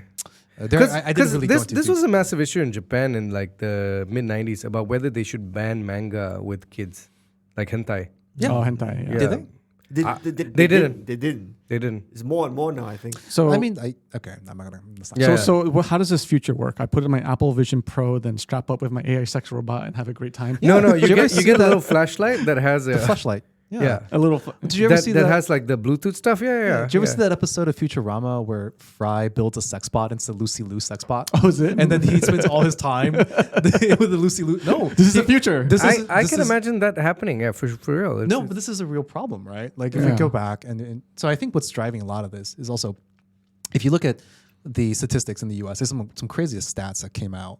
The one that gets bandied around a lot that I haven't had a chance to track down the source or authenticity is like 60% of young U.S. men below the age of like 30 or something have never had a girlfriend. Yes, Right? Gen Z. Yeah, And the 20% 25. You're Yeah. Gen Z. So I've never Incels. incels. Incels, So yeah. this explains the whole like Andrew Tate. Blah blah. Oh, blah. yeah. That explains a lot. That 100%. entire movement, That right? explains Yeah. So to be fair, I've never managed to like look at where that stat came from, and I think I probably should if I keep talking about it. But this is like I think a symptom of that. You have Yeah. all these people That sounds who, about right. who are lonely and they want companionship and they want to feel accepted. And blah, Well, that's blah, the blah, next blah, $1 blah. billion And industry. they probably don't have like social like skills because they Correct. haven't really gone on a date. Correct, Look, there's a correct. few things that are happening here. I saw this social experiment on YouTube, like 10 women picking 10 men. And like, and they shifted, right? yeah, And no, all the crazy choose thing is like eights. all the men picked all the women and 10 of the women picked two of the men. Two of the men. Right? And so 8 of those men are just What- never getting approached. What is that? What is that? Why? Because there's an asymmetry. Men just asymmetrical. Yeah, men Is just this want more. fundamental, or is it because of like recent trends of social media and? No, it's both. I think like what happens is typically like when you do mate selection, you want someone that's on your level. Yeah. Right. And the issue with not the Oh, issue, but women But have also what's happening women with have women- options. Women have that's big part of it. optionality. Yeah. Actually, I think When they're you're young. right. You're right. That's a big part of it. Women just have more options. Yeah. It's much easier for women to get a mate if they want to. That's true. A short-term mate. Let's not talk about long. That's Correct. a different Okay. story. Okay. Right? Yeah. Then it is vice versa. But also, I think like as women become more educated, they're now like 60% of college graduates, right? Their standards are going to keep going up, and Correct. and then if you just think And about then, yeah. you think about that 60%, that means only 40% of men are graduating. So there's already a discrepancy Yeah. Absolutely. in that filter, right? Yeah. Yeah. So this is just more. And then if you take it to places like China, because of one-child policy correct. and femicide, you have what I think it's like 50 million additional men between the ages of 18 and 35 Correct. that will never find a pair. That's like a whole Oh, wow. like 2 Malaysias worth of men. frustrated men. Right? Of frustrated That's men wild. who are mostly playing online games, multiplayer games, who consume content and subscription services, but just very frustrated, don't have social skills, don't know how to date, will never find a partner, or have never had a partner. And just like are just going to live very frustrated lives. So land or sex robots? I mean, honestly, like sex robots, but morally, I'm not sure if I can. Set up the land and put the sex robots on them. What's wrong with an AI that is able to engage with you and give you happiness? And Well, pleasure? if they Because pass- I agree, like you got to draw a line on things like kids, though. Yeah, for because you sure. can't normalize shit like that. Back to But, the yeah. point. I think socially, right, it's unhealthy to have such a large percentage of your population frustrated in this way. Yeah. And then this is like it's like an opiate. Essentially, 100%, This but- is it's a digital that's a opiate, good point. right? So it might not be like an actual drug, but if Oh, you so think you- about like okay. neurologically what it does to you, like there's been studies done that like how porn actually changes the way Your physiology. your physiology, how you think Yeah. about sex, blah, blah. I'm not trying to be porn negative. I'm actually quite porn positive, but it is, Well, it's true. there are Yeah. there's side effects of it that I think should be discussed. You can't just like sweep it under the rug that says it's an absolute good or an Yeah, absolute correct. bad. Yeah, You that's know, true, that's true. There's nuance. I have a weirdly philosophical view on this, right? Like I'm starting On to sex robots? No, just on general on this idea of like distractions having value judgments on what is a good distraction versus bad. Like I'll give you an example, right? I distract myself by climbing up stupidly tall mountains and then swimming with sharks, right? And I generally make a value judgment that is a better use of my time than say playing games or watching porn. Yeah, sure. Right? But in theory, what's happening in my body is not physiologically different. Like I'm still getting a dopamine kick. I'm getting an adrenaline kick. And the only difference is I'm just doing it in a way that society views in a better way. I'm not trying to say that all distractions live on the same plane, but in truth, we as humans make value judgments of what distractions seem permissible and what distractions are not. Why is a guy watching a sex robot versus a guy that's meeting a physical sex worker versus a guy who's going on dates and just swiping on Tinder 700 times per week so he can meet 4 women? Why is the sex robot worse than the guy who's going on Tinder? Sure. I'll Why answer is that he only question. meeting 4? I'll answer that question for you. So Because of the asymmetry inherent within. Yeah. So from like a neurological point of view, you're right. Ultimately, it's the same thing that's happening, right? It's dopamine hits in Yeah, your yeah, brain, yeah, et cetera, yeah. et cetera, right? But Yeah. I think the thing is you're kind of ignoring the knock-on effects, right? Like you do all these things, but you can still have a human conversation. You can have like a real relationship with another human person that's based on authenticity and feelings, right? Like you're sympathetic, you're empathetic. You know, like when you've hurt someone else, when they're mad at you, when they're happy, correct? I don't think my ex would agree, but keep going. Well, she's a special case. Let's not go there. But the problem with like the AI sex bot is Yeah. you're basically you're creating something that caters 100% to your whims. We're not there yet, right? But the theory is if you have this, right, then you lose the ability to empathize with your fellow human beings. And we as a social species, you can't lose that. Like our entire survival is predicated on our ability to Okay, work together. I'm gonna pause you there and take this to a very weird direction. But since Alex likes weird directions in his podcast, we're gonna allow this. People have BDSM relationships. Yeah, Right? They have consensual relationships where one person is a dominant and someone is a submissive. Mm-hmm. And in those relationships, what they do is they suspend disbelief in the moments that they are with each other Mm-hmm. so that they actually are getting into the role of someone who is, quote unquote, almost abusive or like controlling, and there's power dynamics at play, right? And where one person is serving the complete whims of another person. And people have very consensual relationships. To assume that someone takes something that happens within one context and is unable to then change their context in another environment, it just assumes that everyone is like fixed one-dimensional humans. That's not true. Most of us, like you and I, can be competitive dicks when we're doing a game or sports, but we're able to like Context leave that and then context switch in at dinner and not be assholes, right? Sure. The stuff you say when you're playing COD, you will not say that in front of your mother. Maybe you. I'm not sure. Yeah, okay, like fine line there. But you know what I mean. You get the example. The point is, like, why would you assume that these incels won't have the socialization to be able to move their context switch? I thought Because everything you're talking about is still in relation to another human being, right? BDSM, as it happens today, is still with another human being. But even if you can't, yeah. even if you in that moment you have Suspend. a different dynamic or suspend, right? You still ultimately need someone's consent. You need to get them to opt in to make them feel safe with you, right? It's still to human, have a yeah. relationship. That's still a human relationship. My point is, if the AI robots, sex bots take over, right? No, but this is No, I like what AI this sex so, robots so you're take saying, over. AI sex robots you're take saying over. because it inherently is non-consensual, because Exactly. this robot is almost human-like, yet is unable or does not need to give consent. Correct. Yeah, saying is good enough of a replacement. Holy shit! This is how the Matrix begins. Yeah, correct. If people Because you keep don't- doing yeah. non-consensual shit to robots, So it at some starts point they with get sex, smart man. enough. Yeah, it always starts. With sex. The sex robots will one day retaliate and they'll take over and they will become the sex robots. Dude, I just what? How do you label yourself as a non-incel? That's what I need to do. Like that's how you survive. No, but like this is a real. I think it's a real thing. Like Oh, if you yeah. if you don't, it's like any muscle, right? Or anything. Yeah. If you don't use it, you lose the ability. Your ability to socialize, to connect with people, will atrophy over time. To be very frank, and I think that's happening a little bit. I'm going to give you two examples of where I see people not having the ability to engage. So I was volunteering in this program where I work with kids who are 16, 17 to help them make life decisions about which colleges to go to and like how to be successful. Typically kids from lower social economic like status. And during the COVID years, I feel like these kids just lost out. Yeah.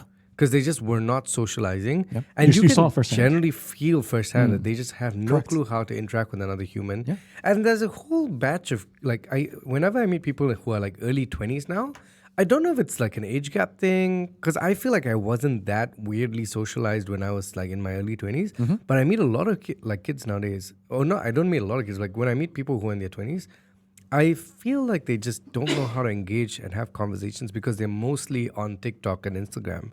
And then like their ability to communicate is like severely thwarted, right? I don't think that's in your head. I think that's an actual thing. And I the way I look at the sex bots is I think this would be an extreme version of that.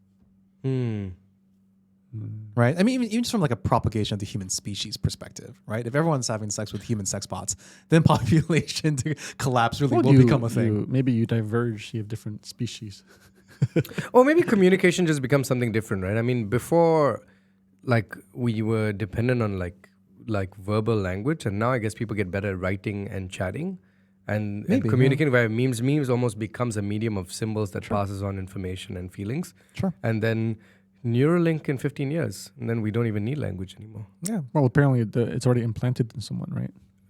Man, it's like that headline sounded like a dystopian headline. Yeah. Yeah. Like that's between that and 6 points. I'm not sure which one kills the human species first. I think sex bots. Yeah, but before we get out of incels, have you guys seen this meme which has become like one of my favorite memes? It's the one that has a Venn diagram of incel and excel, and then the intersection says incorrectly assuming something is a date. Yeah, that's pretty good. Pretty good, That's though. good. That's good. That's pretty That's good. I don't think the new generation will get that. Yeah. I do. I like that. Yeah. Now that Excel actually works with you with fucking Copilot, have you guys used Copilot? On Excel, no, not yet. No, Copilot, not yet. I heard good things Copilot about is it a now. game changer, Really, yo. Honestly, just Copilot with Bing, like so Bard was trying to do this thing where, you know, you work with it like GPT-4, but it's searching first, right? I don't know why like my Bard experience isn't so good. Maybe because it's using GPT 3.5, but I've been using Microsoft Copilot, the search interface, and dude, the kind of shit that you can do with it. Like I had this long conversation the other day, and it did like almost a BCG style case interview where it did like so I got upset. I just woke up one morning and I was like, oh, I got obsessed about water vapor.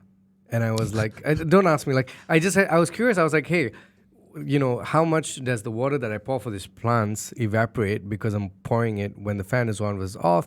And so I asked it some question about vapor rate and vapor pressure. Got a whole download Wikipedia style with multiple links. Got to read about vapor pressure, condensation pressure. Then I was like, wait, I wonder if all things evaporate at different rates. And then I asked it a question, assuming that I had a bucket of oil and a bucket of water. How would it evaporate? Does the calculation tells me what I would expect, and then gives me additional examples of like how it would work. Like a full-blown conversation with like a physics teacher Oh yeah. with Yeah. searches and links to Physics Stack Exchange and and blogs and videos. It was so fucking educational, like 30 minutes, and I got like a full download on like. That's where all the GPTs for OpenAI are, right? Like you have all the specialized GPTs that you can talk to for. But you special gotta pay use for cases. GPT-4, and this is like GPT-4 for free, Yeah, I know. Just pay $20 a month. You can afford it. bro. Why would I when it's free? Yeah, why would you when Yeah. it's free? Yeah. No, I think. I I'm mean, I with think him. that Free. no. I think there are different use cases. Like they're like I don't know, but it's probably like so minor. Yeah, if you want. It's okay. OpenAI has plenty of money. We don't need our money. Yeah. That's true. Yeah. It's fine. I mean, yeah. We'll see. We'll see as the product gets better. There'll be better use cases to maybe use it. But It's gonna get so much better, man. The use cases, I'm. Well, they're gonna have to monetize some way, right? So. Well, they're monetizing it as a B2B, right? Yeah. Correct. Yeah. But I'm just loving where this LLM stuff is going, man. Yeah, it's getting very Yeah, big. you're gonna get a real personal. But I think the answers that you get, you gotta like ask it to confirm itself. Yes, one or two correct. times. Check No, sources. no, You Co- do, you do. Copilot will give you More- links. It's still- Copilot yeah. is doing way better than GPT at this. Copilot Oh, is yeah? way better. It'll give you Yeah, references. It'll tell and you where it came also from. I don't know why, but Copilot works with parameters a lot better. Like for example, the other day I was like just testing out. So I looked at a Spanish teaching app that uses an AI chatbot. Then I was like, wait, could I just get Copilot to do this without paying for the stupid service, right? And so I was like, here's what I'd like you to do.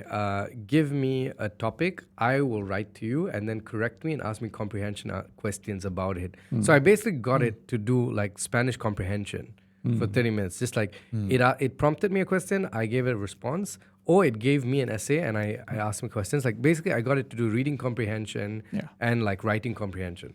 Yeah. Right? Yeah, it's actually quite good. For language learning, it's fantastic. It's It's actually. insane. It told me really to fuck off this morning. Oh really? Oh, yeah? Why? Yeah, What'd 'cause you- I had some questions I was asking about like some like financial regulation, right? And I was asking it in a different. So I asked like the question one way, and then just to be sure, I asked it another way, and then it was like, I answered this question already. Please refer to the previous one. And Whoa! it's becoming As something- per my previous email, yeah. did it actually pull that? No way. No, I could probably pull it. Holy Yes, shit. it literally Sassy, said I sassy. already answered this question previously. It doesn't want to use any more bandwidth for you. Yeah, Dude. It told me to fuck off. Dude, wait till the Wow. sex bot starts saying that you made me do this already, No, sir. the sex bots can't talk back. That's Yeah, why give you me have a money sex first. bot. Holy shit. That's why you have a sex Insert bot. credit card Andrew. first. Swipe. Pay me first. So what if the incel's like a submissive who wants to be domed by a sex bot? You have a dominant sex bot. I feel the point of Andrew's topic is that he wants to say I'm into BDSM. If you want, I can send you the stack. I'm just this is coming from curiosity, Alex. Okay. Yeah. No for a judgment. friend. This is Yeah. a no judgment So space. I am into business development, sales, and marketing. It's true. Oh yeah. Okay. Yeah. BDSM. BDSM. This is true. This is That true. is true. You are a Yeah. master at BDSM. I'm a master at BDSM. I wrote this on my Bumble profile for a bit. Nobody swiped. Yeah, nobody swiped. So Clearly doesn't work. The Yeah, BDSM pickup, no, Yeah, I no. wonder why. Works in business development, sales. I think it's pretty smart though. I came up with that. I It was don't original. think people want to go for salespeople, you know. I think they're Yeah. more afraid that you're actually really into That's- BDSM. That's Yeah. probably what it is. That's probably what it is. Yeah. Yeah. All right, guys. I think we're good on time. We're not going to talk about grab ads? Oh yeah. Okay. Final closing. So what about grab ads? I don't see the big deal about it. No, it's something new and Yeah. different. Like, because you don't spend much time on a grab app in the first place. no, but like that's Jangan's point that like Yeah. the last episode he's saying that there's like 100 million revenue coming from ads now, and so I they're think it's yeah. from food vendors pushing their Yeah, listings. yeah, of course. It's the That's same. about it. Yeah, it's a made-for correct. So that's an innovation. Yeah. No, they also have their out-of-home business. Yeah, but They have no, their no. out-of-home, But I and then think they I have think I their- think the predominant ad space is basically food vendors. Like, Food No, I vendors agree. pushing- Yeah. Yeah. I mean, because it's the first version is not going to be good, but I'm sure they're going to find ways to integrate. 100%. Even Dude, better. Actually, I think their food version is quite good. You said you were shitting on it last time when you saw it. You're like this stupid. Oh no, that's sorry. That's No, Cellcom. that wasn't- No, That was the so food, that so was the food, you'll yeah. have to optimize to get up on search. That's going to make you a lot of money. Yeah. Yeah. Then Yeah, you're going correct. to have Yes. some way to do. It's just like, going to be a certain percentage of their GMV, you know. Correct. Not gonna Yeah, go of course. beyond that. No, but that's what Jangan was saying. His thesis that all these small micro optimizations and efficiencies increase to the the bigger for picture. sure, and What you then call them. you get to reduce take rate for new entrants. Correct. Yeah. Right. So Yeah. if I reduce take rate, but I have ad spend, that's how like Lazada and Shopee did it. It's a more sustainable model for they sure. took away commissions for 3 years, right? And by Yeah. taking away commissions for 3 years, all these Instagram sellers suddenly go, 0%, why not? Right? I'll just join. No. And if you think about Grab, right now their take rate is ridiculously high, and that's a massive barrier to entry. A lot of like smaller shops aren't going to enter. But the way you win on these apps is by having assortment, right? The more Yeah, of shops course. are on it, Of course. the more likely you are to win. So at some point they'll have to start reducing take rate. But then the promise will be, listen, even though take rate is low now, there's so many shops, you'll never show up on search. You never Pay. shop and search. Yeah. Right? Yeah. So what I'm going to That's do... the same It's like the thing. Amazon ecosystem. Always, all platform always. ecosystems. Grab, All aggregators Grab get already there. has this top thing that I'm pretty sure is like how they're going to sell. And basically, it's like a top bar that says nearby to you or something like that, or like selects for you, or whatever it's called, on food. And probably you'll start that for free for the first 6 to 12 months just to get the algorithm to pick up. And then after 12 months, they'll say, listen, this one is actually now 5% of all purchases, or 20% of all purchases are made from this bar. If you want to get on that bar, you got to pay us this much. Yeah. Then it becomes mercenary, right? And then you have all these various mercenary tools, or let's call them advertising. And you make money from that. Reduce take rate, get more shops, positive feedback cycle. Yeah. It's also a great margin. If you look at their, I mean, they always use their ridiculous adjusted EBITDA number. It's stupid. But like if you break out in the latest Q3 earnings report, like I think they're doing about 100 million in top line USD revenue per year. Yeah. And I think like the margin on that is like net margin is like 60-70%. Oh wow. Yeah, it's like it's so I'm makes actually sense. Yeah, it's a lot of I'm upside. complimenting them. I'm like, oh, this is like a nice little business Actually, that they've it's built. good innovation. Yeah, It makes right? sense actually. And They they've captive shipped, audience. Yeah, they've shipped something, right? It makes a lot of sense to me. Yeah. So. And they could even build the Amazon Prime model, you know? Like, if like they're testing out subscriptions in all their markets, right? With Grab Unlimited. Imagine if Grab Unlimited was only for a specific number of restaurants, and then they tell the Oh, restaurant, we're just talking about for They the already food do that vertical through the only. You mean? vouchers, your Grab Unlimited, They have that already, I you're thought. giving a 15 off voucher every time? no, but for all restaurants now. Oh. My point is you can really build a mercenary by going to restaurant and saying, if you want to be part of the special program. For me, my main problem with like the Grab food is like I'm very much limited in my geography, and where I'm in Bangsar, there's just not many great options. So like, Do you convert every time you open the app? no, of course not. I do. So sometimes you open it, you're like, I just can't find anything I want to eat. You Oh don't yeah, buy. well, happens. Well, yes. When I'm really I'm lazy, just annoyed it by how happens a lot. expensive it is, though. Oh, it's very expensive. Like It's so expensive. made a salad yesterday, 2 days ago, and I calculated that I spent less than 12 ringgits on the salad. They and need the a salad, 20 minimum basket. yeah, So even all the hawker food, they mark up like crazy. You know? Yeah, everything's marked up. dude, I'm just going to make food from now on. Well, that's always an option, Yeah, but you never do it. this is true. But that's the problem. Like I think hawker food is the issue, and hawkers are predominantly not going to join something that takes 30%. Correct. Yeah. No, so Grab has them, just mark it up. They do. They all They don't do. mark They up. all do Yeah, mark they it just up. mark it They- up. It's very Or expensive. they give you less food. Yes, they do. That's- Correct. Or That's some true. if they're really Yeah. assholes, they do both. They mark it up and, and give you less food. Yeah, they do. Mm. It's otherwise not sustainable. It's like if you're really lazy and you really want it, Mm. So, but I don't know anything else to say on this topic. Then No, I'm just complimenting them on their innovation. Just waiting for I didn't realize Grab such to a have big live business. selling. Mm-hmm. Their live selling function should come in anytime soon. Honestly, there's one thing that I don't understand why they haven't gotten into, which is, okay, I'm sure there's like strong reasons for it, but secondhand marketplaces, I think they tried that very early on. There was a Grab marketplace where you can list. because now they But it was have. done through Carousel. They had a That's my partnership with point. Carousel. That's my point. But because right now, if you think about it, right, they're trying to move chats onto the app. So, Yeah. like, I do think the super app ambition does make sense. If you move chats to the app and you are able to sell, like, you know how WhatsApp for Business now has all these broadcast channels and things like that, right? Yeah. I think Grab has the ability to build almost a what's that chat app that's famous in Thailand and Korea? Line. Right? So like Line has these like business accounts, the businesses are able to broadcast to you, they're able to sell stuff to you, right? Because what Grab has is the logistics network to do last mile, yeah, right? So they have the logistics network and they have this app that's used predominantly for food and now rides, food and rides. And then they'll have like fintech on top of it as well. And then if you could actually build more use cases for people to use it using chat with businesses and out compete against WhatsApp for Business by selling it for cheaper, right? You then create this really cool super app interface, right? And from there, like there's so many like directions they could go, but I guess their case is they just need to get good at the basics first. yeah, correct. They're building a profitable business first, I guess. Yeah, correct. Yeah. Also, I don't think migrating, because no one really wants to chat to a business, right? Like I only grudgingly use WhatsApp Business to know, but make reservations. I think the Southeast Asia case is different because that's how e-commerce works, right? Like people actually want to talk to the businesses, and you actually have to message them a lot of time to check a lot of details. Yeah, okay. It might be an inherent consumer Maybe, behavior. But it's not I mean, so much I WhatsApp personally hate it, anymore. but- like the only reason WhatsApp became a channel was because people are doing it, trying to do e-commerce on Facebook and Instagram. Well, it's first mover. So, Yeah. so there was no Yeah. built-in chat function. They only Yeah, PMs, correct. right? Direct Yeah. messages and replies and comments. So Yeah. it wasn't so good. Yeah. But once they get on the e-commerce bandwagon and have the ability to purchase and talk to the seller right away, then I think WhatsApp would be less and less used for this. Yeah. But WhatsApp is still used for business, communication with But the they're still companies. they're still innovating WhatsApp quite a lot more recently than they much did in more the than past Facebook. 10 years. Much more than Facebook. Yeah, correct. Mm. Yeah, at least for this part of the world, or outside, because the US doesn't really use Facebook, WhatsApp, right? So So we're wrapping up with that. yeah, let's Yeah, wrap up. grab Let's wrap ads, up, not a big guys. thing. I think before June gets in trouble, I think Jayan's looking for you. Yeah. Oh, she called me? Yeah. We can talk about pedophiles now. Yeah. All right. No, we turn off the mics before we Good do that. episode, guys. Cheers, guys. That was Bye-bye. awesome. Yeah. Bye-bye.